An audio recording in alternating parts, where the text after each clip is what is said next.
Os animo a que abráis vuestra Biblia en el Salmo 29. Salmo 29. Hemos estado cantando esta canción que nos recuerda a un Dios fuerte, fuerte Dios, a la vez consolador, príncipe de paz, y también el estribillo tenía esta frase que repetía de Cristo como Rey, y bien sabéis que el lema de este año de nuestra Iglesia es Coronando a Jesús. Estamos con esta temática de ver a Dios, de ver a Jesús como el Rey de cada área de nuestra vida, el Rey de cada área también de nuestra Iglesia. Pero me gustaría que podamos leer los primeros versículos del Salmo 29 y luego los iremos desgranando. Dice lo siguiente: Tributad al Señor, oh hijos de los poderosos, tributad al Señor gloria y poder, tributad al Señor la gloria debida a su nombre, adorad al Señor en la majestad de la santidad. Señor, te pedimos ayuda ahora para que nos guíes en esta meditación, nos ayudes a ver la relevancia de tu palabra y a la vez nos sigas fortaleciendo, nos sigas equipando como Iglesia para cumplir la misión a la cual hemos sido llamados. Gracias, Padre, en el nombre de Jesús. Amén. Bueno, no sé cuántos de aquí ahora mismo o recientemente habéis estado pasando por pruebas, por dificultades, quizá médicas, quizá de trabajo, quizá situaciones familiares, que muy probablemente nos hayan hecho sentir débiles, nos hayan hecho sentir casi impotentes, como que nosotros no tenemos la capacidad de arreglar, de solucionar aquel problema al cual nos enfrentamos. Si tuviéramos que votar a mano alzada, pues probablemente todos nosotros en los meses recientes hemos tenido que afrontar situaciones de este estilo. Y en esos momentos de debilidad, de darnos cuenta de nuestra pobreza ante los problemas y dificultades, nos planteamos qué es lo que nos puede ayudar pues, a seguir adelante, qué es lo que nos puede ayudar a seguir cumpliendo los propósitos que Dios tiene para nosotros.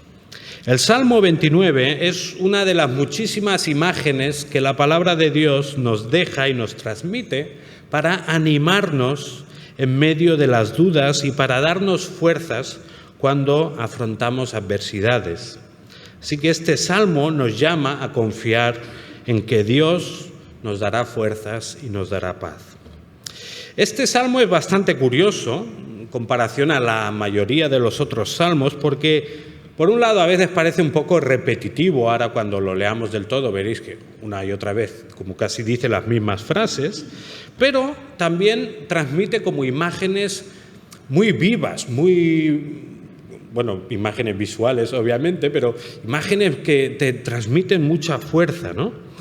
Algunos piensan que este salmo originalmente era incluso una canción dedicada a otro dios, como quizá el dios Baal, y que lo que hizo el autor bíblico, o lo que hicieron en esa época, fue readaptar la canción y convertirla en una canción al Dios verdadero, al Dios en el que realmente se cumplen estas verdades, ¿no? Otros piensan pues, que es un reflejo de la poesía y de la literatura de algunos pueblos paganos y que un poco lo que hace el autor bíblico es tomar el mismo estilo pero aplicarlo al Dios. Sea como sea, al final lo que vemos es que pues el Dios de Israel, el Dios vivo y verdadero, es el Dios en el que realmente se cumplen todas estas cosas que vamos a leer en el Salmo 29. Y el Salmo 29 empieza con una múltiple llamada al reconocimiento de Dios, ¿no? Empieza diciendo: tributad al Señor, oh hijos de los poderosos, tributad al Señor gloria y poder, tributad al Señor la gloria debida a su nombre, adorad al Señor en la majestad de la santidad. Bueno, ya llegamos al mes de abril y el verbo tributar como que a algunos nos va sonando, ¿no? Agencia tributaria, ¿verdad? Ya bueno, se viene esa sombra, ¿no? Y tenemos la agencia tributaria que se encarga de velar para que todos hayamos tributado correctamente al Estado, ¿no?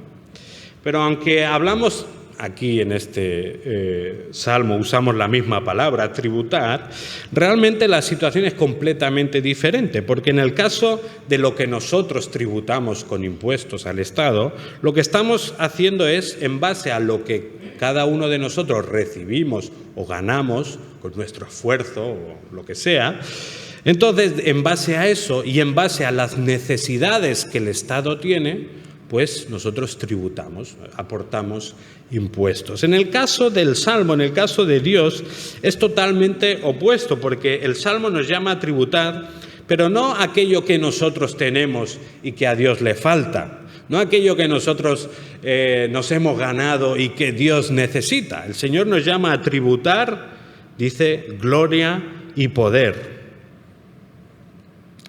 ¿Nos sobra gloria y poder a nosotros? ¿No podemos ganar gloria y poder? Nosotros no. Eso ya Dios lo tiene, Dios le pertenece. Son cosas intrínsecas al Señor. Cuando aquí se nos habla de tributar, no estamos llamados a darle algo a Dios que Él no tiene o a darle algo de lo nuestro porque Él lo necesita, sino que el llamado de tributar es a reconocerle a Él como glorioso y poderoso. Y además es una tributación que Él se merece, porque, ponemos otra vez en el mismo caso, imaginaos que nosotros tributáramos nuestros impuestos en base a lo que nuestros gobernantes se merecen, o en base a lo bien que lo hacen, o en base a lo magníficos que son las administraciones en general. Pues probablemente tendríamos más dinero en el banco nosotros, ¿no? No lo hacemos en base a lo buenos que son, pero en caso de Dios sí que estamos llamados a tributarle gloria y poder en base a lo que Él es. Dice aquí, tributarle la gloria debida a su nombre. O sea, el Señor realmente es glorioso, realmente se merece que tributemos a Él, que le demos toda la gloria, que reconozcamos su majestad. Dios merece este reconocimiento de nuestra parte. Y bueno, por si hay alguien que se despista con esto del verbo tributar, la última frase nos ayuda a entender a qué se está refiriendo el autor. Dice 3 veces tributad, tributad, tributad, y al final dice adorad al Señor en la majestad de la santidad. O sea, tributar podríamos equipararlo a adorar a Dios. Él realmente es digno de ser alabado por su naturaleza, o sea, por lo que Él es, pero también por lo que Él ha hecho, en su creación, su intervención en la historia, etc. A diferencia de los otros dioses inventados por el ser humano, el Dios de las Escrituras es un Dios real, un Dios que es como se describe en la palabra. Es un Dios majestuoso, es un Dios bello, es un Dios santo, es un Dios que realmente merece la pena adorar. Y merece que nos paremos a pensar en Él, que admiremos su belleza, que le alabemos. Si quieres tener fuerzas para vivir, fuerzas para superar las pruebas, pues empieza reconociendo la gloria de Dios, adora a Dios, dile lo precioso que es, reconoce su poder, su autoridad, cántale en la iglesia, cántale en el coche, cántale en la ducha, cántale donde quieras. Dile, ora, habla con Él regularmente, transmítele a Dios lo que te asombra de Él, lo que tú lees en la palabra y te despierta admiración. Obviamente, cuando alabemos, adoremos a Dios, no dejemos simplemente llevarnos por los sentimientos, porque sabemos que un día están aquí, otro día están aquí, etcétera, etcétera. Nuestra adoración a Dios viene no de lo que sentimos en un momento concreto, sino de lo que Dios nos revela en su palabra. Y que eso luego, obviamente, se transforma en sentimiento y transforma nuestra vida. Pero nuestra adoración a Dios está anclada en lo que Dios mismo nos ha explicado sobre Él. Dios se ha descrito, no exhaustivamente, pero sí con generosidad en la palabra, y estudiando la palabra podemos nosotros entonces reconocerle a Él y darle la gloria debida a su nombre. El Salmo sigue y a partir del versículo 3 vamos a ver como varias referencias a la voz de Dios en imágenes que nos hablan de su poder y de su reinado. Versículo 3 dice: voz del Señor sobre las aguas, el Dios de gloria truena, el Señor está sobre las muchas aguas, la voz del Señor es poderosa, la voz del Señor es majestuosa. O sea, Dios está por encima, en este caso, de las aguas, que podríamos tener aquí como las cosas temibles, ¿verdad? Los truenos. Los marineros, Abel muchas veces dice, al mar no hay que tenerle miedo, hay que tenerle respeto. Pero si estás en un bote de 2 metros y te encuentras con una ola de 8 metros, un poco de miedo tenemos que tener, no solo respeto, ¿verdad? El mar en la Biblia es algo temible, es algo, es como de donde proviene el mal, de una forma así literaria, y es algo que realmente el ser humano no es capaz de controlar.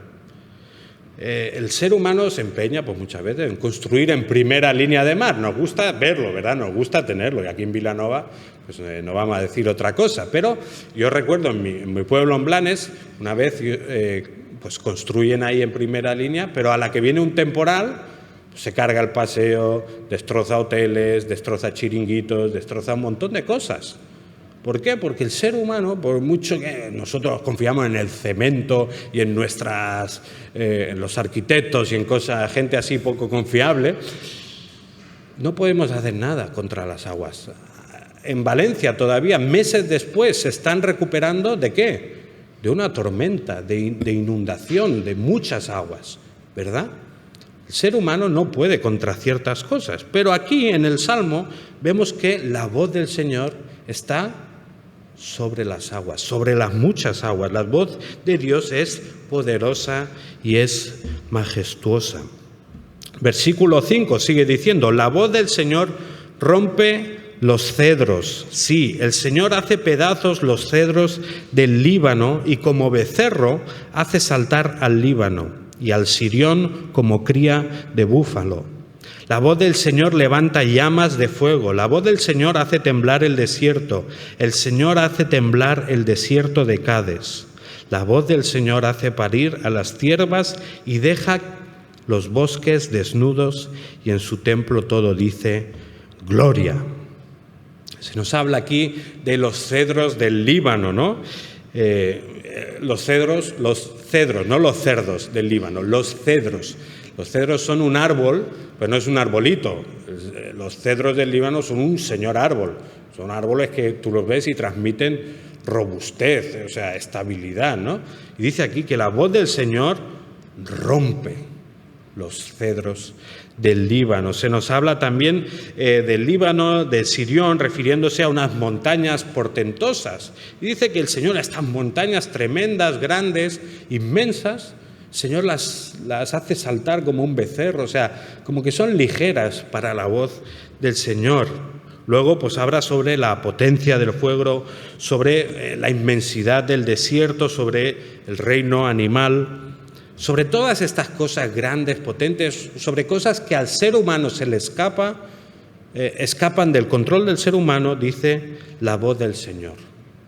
La voz del Señor está por encima de todas estas cosas. Y quizá nosotros, como que el ver la voz del Señor por encima de los elementos de la naturaleza, tampoco es que nos transmita o no nos dice mucha cosa, ¿no?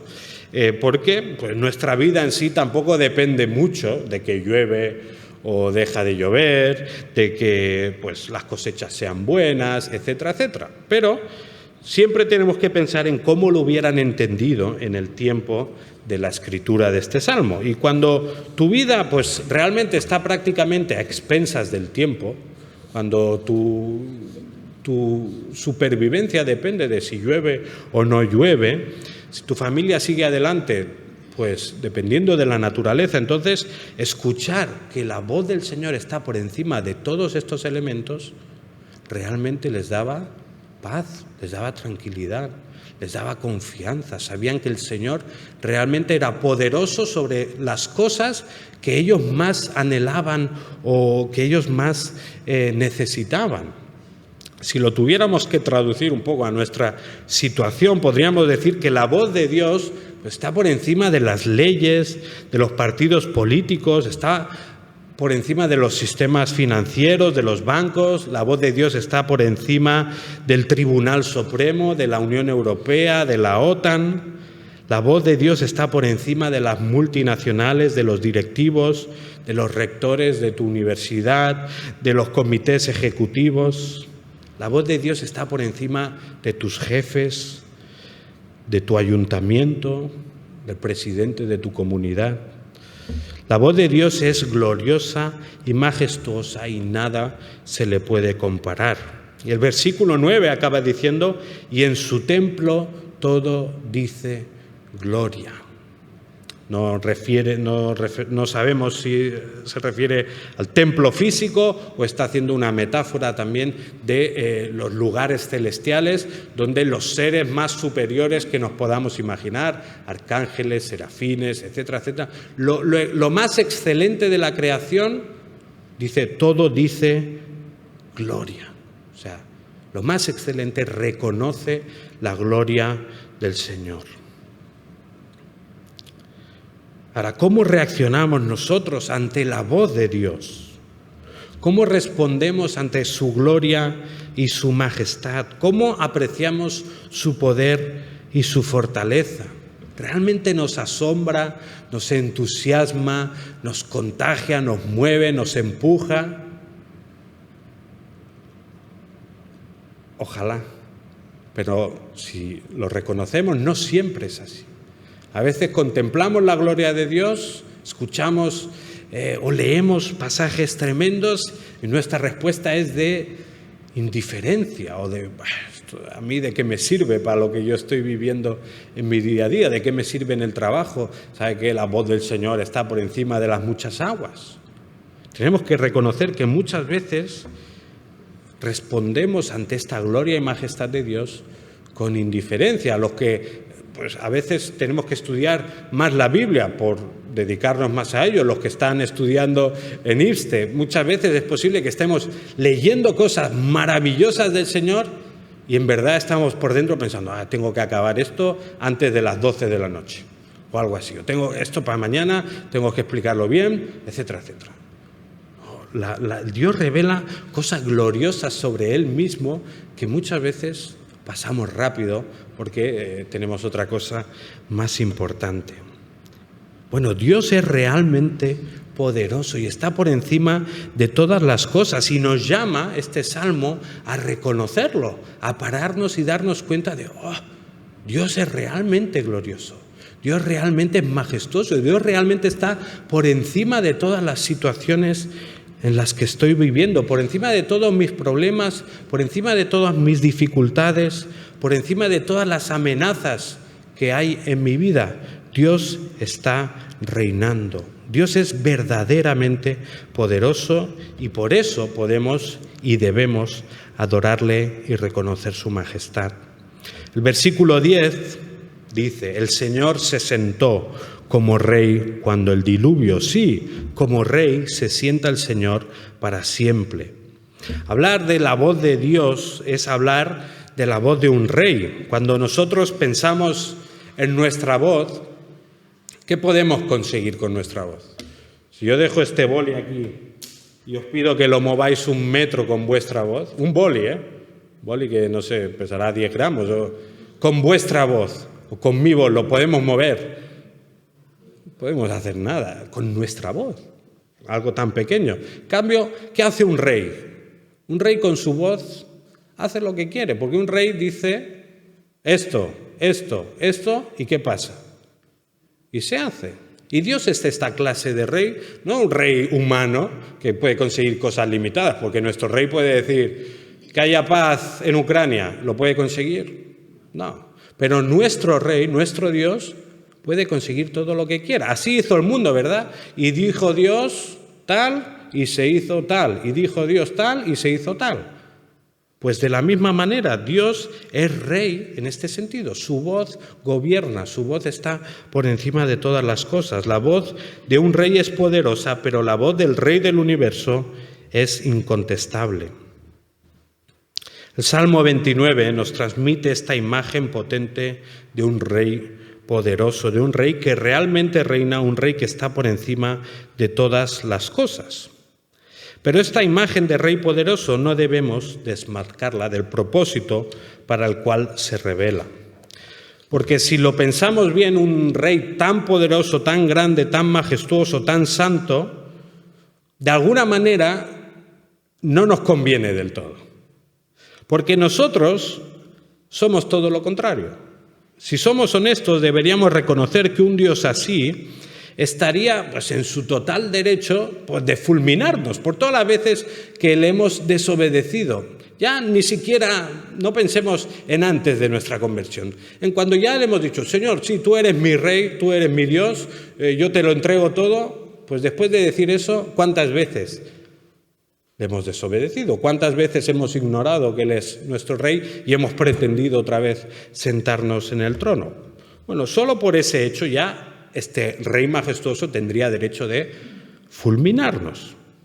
El ser humano, y ya no hablemos del ser humano en su totalidad, ¿no? Es como una nota desafinada en medio de una sinfonía preciosa. El ser humano es como echarle sal a un bizcocho dulce en vez de azúcar. El ser humano, por nuestra naturaleza caída, pues desentonamos en el gran panorama divino de la creación. Somos débiles, frágiles, nos cansamos, nos irritamos, despreciamos a Dios y a los demás. No encajamos con este Dios tan glorioso y tan majestuoso. Sin embargo, lo mejor de este rey es que a pesar de cómo somos, Él está de parte de su pueblo. Él usa su poder y su grandeza no para destruirnos, sino para fortalecernos y bendecirnos. Fijaos el último versículo, versículo 11. El Señor dará fuerza a su pueblo. El Señor bendecirá a su pueblo con paz. La promesa de Dios en este salmo es que Él dará fuerza a su pueblo. Él nos bendecirá con paz. Cuando nos damos cuenta de nuestra debilidad, de nuestra pobreza, de nuestra mediocridad, lo que estamos es llamados a alzar los ojos y a ver y a contemplar a este Dios potente y fuerte por encima de todas las cosas, que además está de nuestra parte y que ha prometido fortalecernos y darnos paz. Y si estás pasando por momentos de prueba y de lucha, si por enfermedad tuya, por enfermedad de un familiar, por situaciones que se escapan de tus manos, a nivel de trabajo, de papeles, a nivel de vivienda, si estás pasando por momentos así, no importa lo difícil que parezcan tus circunstancias, lo complicada que sea tu situación, la promesa de Dios es que no vas a estar solo y de que en última instancia tendrás paz. Obviamente eso no significa que no vas a sufrir o que no vamos a sufrir. El Señor nos ha prometido en parte que también vamos a sufrir, pero, dice, en este mundo vais a sufrir, pero confiad, porque yo he vencido al mundo, dice el Señor Jesús.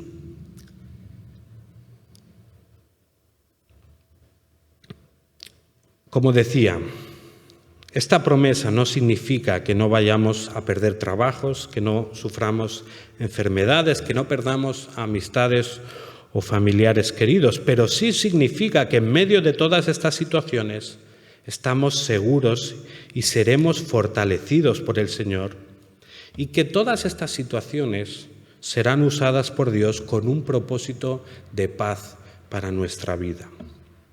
Ahora, ¿cómo podemos saber seguro que esto es así? Porque la teoría es muy bonita, pero en la práctica nos cuesta reconocerlo, nos cuesta. ¿Cómo me puedo fiar de que lo que dice Dios es verdad? Pues obviamente tenemos que irnos a la persona de Jesús. Y en Romanos 8, 31, 32 leemos lo siguiente. Entonces, ¿qué diremos a esto? Si Dios está por nosotros, ¿quién estará contra nosotros? El que no eximió ni a su propio Hijo, sino que lo entregó por todos nosotros, ¿cómo no nos concederá también con Él todas las cosas? Dios ya ha demostrado de la forma más palpable posible que está de parte de su pueblo, que está de nuestra parte. ¿Cómo lo ha hecho? Enviando a su Hijo Jesús a sufrir nuestra condena, a morir por nuestra maldad, a sufrir sobre sí mismo la ira de este Dios tan poderoso del que estamos hablando hoy, y resucitando.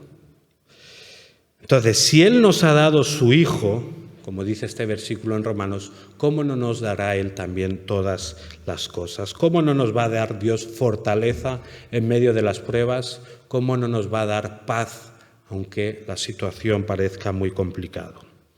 Nosotros hoy podemos cantar más fuerte y con más convencimiento este salmo que los que originalmente lo escucharon, lo leyeron. Y nosotros podemos decir ya sin ningún tipo ni atisbo de duda el versículo 11. El Señor dará fuerza a su pueblo, el Señor bendecirá a su pueblo con paz.